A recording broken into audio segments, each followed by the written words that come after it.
ബ്ലസ്സിയുടെ ആടുജീവിതം കണ്ടു.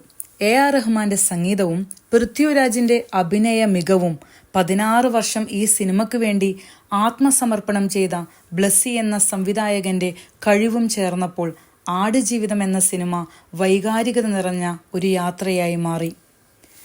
പടിപടിയായുള്ള പൃഥ്വിരാജിന്റെ ബോഡി ട്രാൻസ്ഫോർമേഷനും അവിശ്വസനീയമായിരുന്നു. നമ്മൾ ശരിക്കും നമിച്ചു പോകും. നാടിന്റെ പച്ചപ്പും പുഴ പോലെ ഒഴുകുന്ന മനോഹരമായ പ്രണയവും ആദ്യ പകുതിയിൽ കാണിച്ചത് സിനിമയുടെ രണ്ടാം പകുതിയെ പ്രേക്ഷകന്റെ മനസ്സിലേക്ക് ആഴത്തിൽ പതിപ്പിക്കാനും നജീബ് എന്ന കഥാപാത്രത്തിന് തന്റെ ഭാര്യയോടുള്ള ആത്മബന്ധവും അനുഭവിക്കുന്ന തീവ്രമായ വിരഹവും പ്രേക്ഷകന് മനസ്സിലാക്കിച്ചു കൊടുക്കാനും തീർത്തും സഹായിച്ചിട്ടുണ്ട്. എന്നാൽ നജീബിന്റെയും ഭാര്യയുടെയും ഇന്റിമേറ്റ് സീനുകളുടെ ദൈർഘ്യം ചെറുതായൊന്ന് കുറച്ചുകൊണ്ട് രണ്ടാം പകുതിയിലെ മരുഭൂമിയിലെ ഭീതി നിറഞ്ഞ നരക ജീവിതത്തിന് കൂടുതൽ സ്പേസ് കൊടുക്കാമായിരുന്നു എന്ന് തോന്നി. യഥാർത്ഥ ജീവിതത്തിലെ നജീബ് എന്ന വ്യക്തി തന്റെ അനുഭവങ്ങൾ ഇതിനേക്കാളും തീക്ഷ്ണമാണെന്ന് ഇന്റർവ്യൂകളിൽ പറഞ്ഞിട്ടുണ്ട്.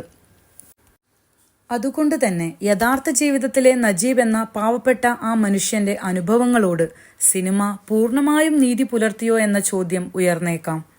അതുപോലെ Amala Paul, Prithviraj, Jimmy Jean Louis, KR Gokul എല്ലാവരുടെയും പെർഫോമൻസ് ഒന്നിനോടൊന്ന് മെച്ചമായിരുന്നു.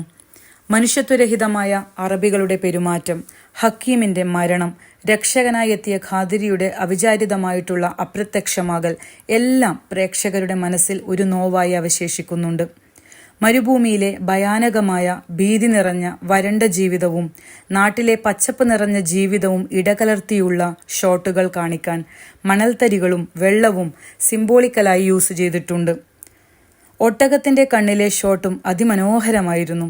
രണ്ടാം പകുതിയുടെ ആരംഭം കാണിക്കുന്ന സമയത്ത് മെലിഞ്ഞ് വളഞ്ഞൊടിഞ്ഞ് ആടുകളെപ്പോലെ ആടുകൾക്കൊപ്പം തുള്ളിത്തുള്ളിപ്പോകുന്ന നജീബ് എന്ന കഥാപാത്രത്തെ കാണുമ്പോൾ പ്രേക്ഷകരുടെ മനസ്സ് അട്ടിമറിയും. ഇവിടെ പൃഥ്വിരാജ് എന്ന നടൻ അതുല്യ നടനായും ബ്ലസ്സിയുടെ ആടുജീവിതം എന്ന സിനിമ മലയാള സിനിമയ്ക്ക് അഭിമാനവുമായി മാറുകയാണ്. നന്ദി, നമസ്കാരം.